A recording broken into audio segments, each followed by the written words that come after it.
Hello everyone, welcome back to day 21 video of Shift Your Mindset in 21 days.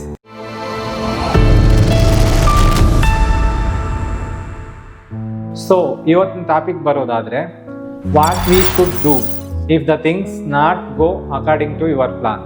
ಅಂದ್ರೆ ನೀವು ಅಂದ್ಕೊಂಡಿರೋ ರೀತಿಯಲ್ಲಿ ನಿಮ್ಮ ಲೈಫಲ್ಲಿ ಆಗದೆ ಇದ್ದಾಗ, ಅಂದ್ರೆ ನೀವು ಫಾರ್ ಎಕ್ಸಾಂಪಲ್ ಸ್ವಲ್ಪ ಸ್ಟ್ರಗ್ಲಿಂಗ್ ಅಲ್ಲಿ ಇರ್ತೀರಾ, ನೀವು ಅಂದ್ಕೊಂಡಿರೋ ರೀತಿ ಯಾವುದೂ ಆಗ್ತಾ ಇರಲ್ಲ, ಎನ್ವಿರಾನ್ಮೆಂಟೇ ಸ್ವಲ್ಪ ನೆಗೆಟಿವಿಟಿ ಥರ ಫೀಲ್ ಆಗ್ತಾ ಇರುತ್ತೆ ನಿಮಗೆ. ಆ ಥರ ಸಿಚುವೇಶನಲ್ಲಿ ಇದ್ದಾಗ ಈ ಥರ ನಾವು ಫೇಸ್ ಮಾಡಬೇಕಾ ಆ ಚಾಲೆಂಜ್ನ ಅನ್ನೋದ್ರ ಬಗ್ಗೆ ಡಿಸ್ಕಸ್ ಮಾಡೋಣ. ಸೊ ಅದ್ರ ಬಗ್ಗೆ ಡಿಸ್ಕಸ್ ಮಾಡೋದಾದರೆ, ನಮಗೆ ಪ್ರಾಬ್ಲಮ್ಸ್ ಬರ್ತಿದೆ ಅಂದರೆ ನಾವು ಬಿಲೀವ್ ಮಾಡ್ಕೋಬೇಕು ನಮಗೆ ಅದನ್ನ ಸಾಲ್ವ್ ಮಾಡೋ ಅಂತಹ, ಅದನ್ನ ಫೇಸ್ ಮಾಡೋ ಅಂತಹ ಶಕ್ತಿ ನಮ್ಮ ಹತ್ರ ಇದೆ.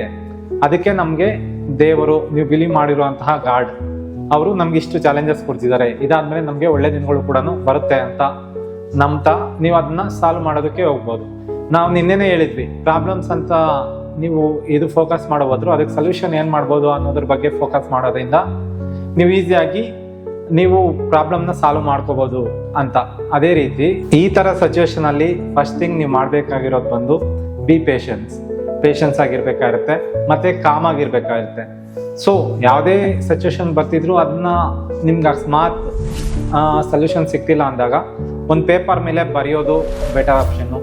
ಮತ್ತೆ ನಿಮ್ಮ ಫ್ಯಾಮಿಲಿ ಮೆಂಬರ್ಸ್ ಜೊತೆ ಕೂತ್ಕೊಂಡು ಈ ಥರ ಸಿಚುವೇಶನ್ ಇದೆ, ಏನು ಮಾಡ್ಬೋದು ಅಂತ ಅವ್ರ ಕಡೆಯಿಂದ ಸಜೆಷನ್ ತಗೊಳ್ಳೋದು ಕೂಡ ಒಂದು ಒಳ್ಳೆಯ ಐಡಿಯಾ. ಯಾಕಂದರೆ ಎಲ್ಲ ಪ್ರಾಬ್ಲಮ್ಸ್ನ ನೀವೇ ಸೊಲ್ಯೂಷನ್ ಹುಡ್ಕೋ ಬದಲು ಅವ್ರಿಗೆ ನಿಮ್ಮ ಪ್ರಾಬ್ಲಮ್ ಬೇರೆಯವ್ರಿಗೆ ಈಸಿ ಆಗಿರ್ಬೋದು ಒಂದೊಂದ್ಸಲ.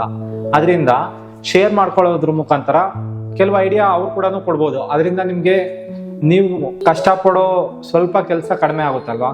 ಈ ರೀತಿ ನೀವು ಶೇರ್ ಮಾಡ್ಕೊಳ್ಳೋದ್ರಿಂದ ನಿಮ್ಮ ಥಾಟ್ಸ್ ಕೂಡ ಆಚೆ ಬಂದ್ಬಿಡುತ್ತಲ್ವಾ. ಆಗಿಂದ ನಿಮಗೆ ನೆಗೆಟಿವ್ ಅನ್ನೋದು ತುಂಬಾ ತಲೆಯಲ್ಲಿ ಉಳಿಯೋಲ್ಲ. ಈ ತರ ಸಿಚುವೇಶನ್ಸ್ ಅಲ್ಲಿ ನಿಮ್ಗೆ ಕ್ರಿಟಿಸೈಸ್ ಮಾಡೋರು ತುಂಬಾ ಜನ ಇರ್ತಾರೆ.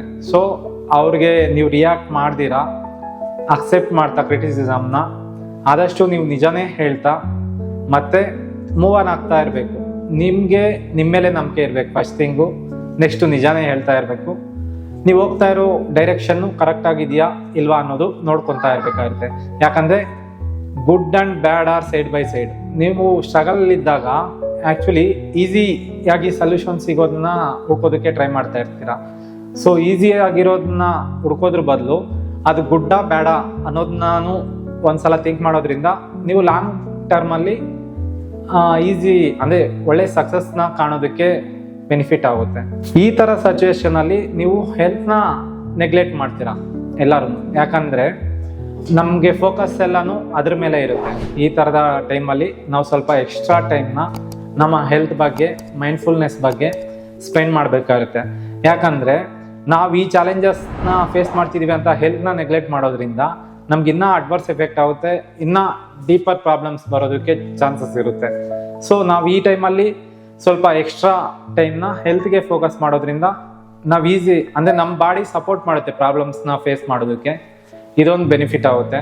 Last but not the least, ಈ ಟೈಮಲ್ಲಿ ನೀವು ಕೆಲವು ಬುಕ್ಸ್ನ ಓದೋದು, ಮತ್ತೆ ವಾಕ್ ಮಾಡೋದು, ನೇಚರ್ ಜೊತೆ ಇನ್ವಾಲ್ವ್ ಆಗೋದು, ಪ್ರೇ ಮಾಡೋದು, ಇದನ್ನೆಲ್ಲನೂ ಮಾಡೋದು ಒಂದು ಸೊಲ್ಯೂಷನ್ ಆಗಿರುತ್ತೆ. ಅಂದ್ರೆ ನಿಮ್ಮ ಮೈಂಡ್ ಅಲ್ಲಿರುವಂತಹ ನೆಗೆಟಿವಿಟಿನ ತೆಗೆದ್ಬಿಟ್ಟು ಆದಷ್ಟು ಸೊಲ್ಯೂಷನ್ಸ್ಗೆ ನಿಮ್ಮ ಮೈಂಡ್ ವರ್ಕ್ ಮಾಡೋದಕ್ಕೆ ಕೇಪಬಿಲಿಟಿನ ನೀವೇ ಕ್ರಿಯೇಟ್ ಮಾಡ್ಕೊಳ್ಳೋದು. ಅಂದ್ರೆ ಹೀಲ್ ಯುವರ್ ಸೆಲ್ಫ್ ಅನ್ನೋ ತರ ನೀವು ಯಾವುದೇ ಚಾಲೆಂಜಸ್ನ ಕೂಡ ಸೊಲ್ಯೂಷನ್ಸ್ಗೆ ಹುಡ್ಕೋದ್ರಲ್ಲಿ ನೀವು ನೆಗೆಟಿವಿಟಿ ಅನ್ನೋದು ತುಂಬಾ ತಲೆಯಲ್ಲಿ ಕುತ್ಕೊಂತಾ ಇರುತ್ತೆ.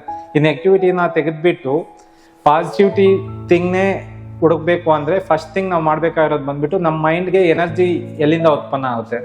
ಫಾರ್ ಎಕ್ಸಾಂಪಲ್, ನಾವು ರೆಗ್ಯುಲರ್ ಆಗಿ ಸುಮ್ಮನೆ ಊಟ ಮಾಡಿಬಿಟ್ಟು ಕುತ್ಕೊಳ್ಳೋದ್ರಿಂದ ನಮಗೆ ಎನರ್ಜಿ ಅಷ್ಟೊಂದು ಸಿಗೋದಿಲ್ಲ, ನಾವು ಆಕ್ಟಿವ್ ಆಗಿರೋದಕ್ಕಾಗೋದಿಲ್ಲ. ಯಾಕಂದ್ರೆ ಬಾಡಿ ಮೂವ್ಮೆಂಟ್ ಇರಲ್ಲ. ಮೂವ್ಮೆಂಟ್ ಇದ್ದಾಗಲೇ ನಮಗೆ ಸ್ಟ್ರೆಂತು, ಸ್ಟ್ಯಾಮಿನಾ ಮತ್ತೆ ಫ್ಲೆಕ್ಸಿಬಿಲಿಟಿ ಅಂತಾರಲ್ವಾ, ಮೂವ್ಮೆಂಟ್ ಇದ್ದಾಗ ಮಾತ್ರನೇ ನಮ್ಮ ಬಾಡಿಯಲ್ಲಿರುವಂತಹ ಆಕ್ಟಿವ್ನೆಸ್ಸು ಇಂಪ್ರೂವ್ ಆಗೋದಕ್ಕೆ ಸ್ಟಾರ್ಟ್ ಆಗುತ್ತೆ. ಸೊ ಈ ಥರ ನೀವು ಫೋಕಸ್ ಮಾಡೋದ್ರಿಂದ, ಈ ಥರ ಸ್ಟೆಪ್ಸ್ನ ಫಾಲೋ ಮಾಡೋದ್ರಿಂದ ನೀವು ಈಸಿಯಾಗಿ ನಿಮ್ಮ ಪ್ರಾಬ್ಲಮ್ಸ್ನ, ಸಿಚುವೇಶನ್ಸ್ನ ಓವರ್ಕಮ್ ಮಾಡ್ಕೊತ ನಿಮ್ಮ ಲಾಂಗ್ ಟರ್ಮ್ ಲೈಫಲ್ಲಿ ಸಕ್ಸಸ್ಫುಲ್ ಆಗೋದಕ್ಕೆ ಬೆನಿಫಿಟ್ ಆಗುತ್ತೆ. ಸೊ ಈ ಸ್ಟೆಪ್ಸ್ನ ಇಂಪ್ಲಿಮೆಂಟ್ ಮಾಡಿಕೊಂಡು ನಿಮ್ಮ ಸಿಚುವೇಶನ್ ಇಂದ ಓವರ್ಕಮ್ ಬಂದು ಸಕ್ಸಸ್ನ ರೀಚ್ ಆಗ್ತೀರಾ ಅಂತ ಭಾವಿಸ್ತಾ ನನ್ನ ಈ ಟಾಪಿಕ್ನ ಮುಗಿಸ್ತಾ ಇದ್ದೀನಿ. ನೆಕ್ಸ್ಟ್ ಒಳ್ಳೆ ಕಂಟೆಂಟ್ ಇಂದ ನೆಕ್ಸ್ಟ್ ಟಾಪಿಕ್ ಅಲ್ಲಿ ಮೀಟ್ ಆಗೋಣ. Until then goodbye. This is empowering coach Girish. I can't, we can, together we can bring brightness in each and everyone's darkness. So ಇದೇ ಫಸ್ಟ್ ಟೈಮ್ ನೀವು ನಮ್ಮ ಚಾನಲ್ಗೆ ವಿಸಿಟ್ ಮಾಡ್ತಿದ್ರೆ ದಯವಿಟ್ಟು ಸಬ್ಸ್ಕ್ರೈಬ್ ಮಾಡಿ, ಲೈಕ್, ಶೇರ್, ಕಾಮೆಂಟ್ ಮಾಡುವುದರ ಮುಖಾಂತರ ನಮ್ಮ ಚಾನಲನ್ನು ಸಪೋರ್ಟ್ ಮಾಡಿ. Thank you.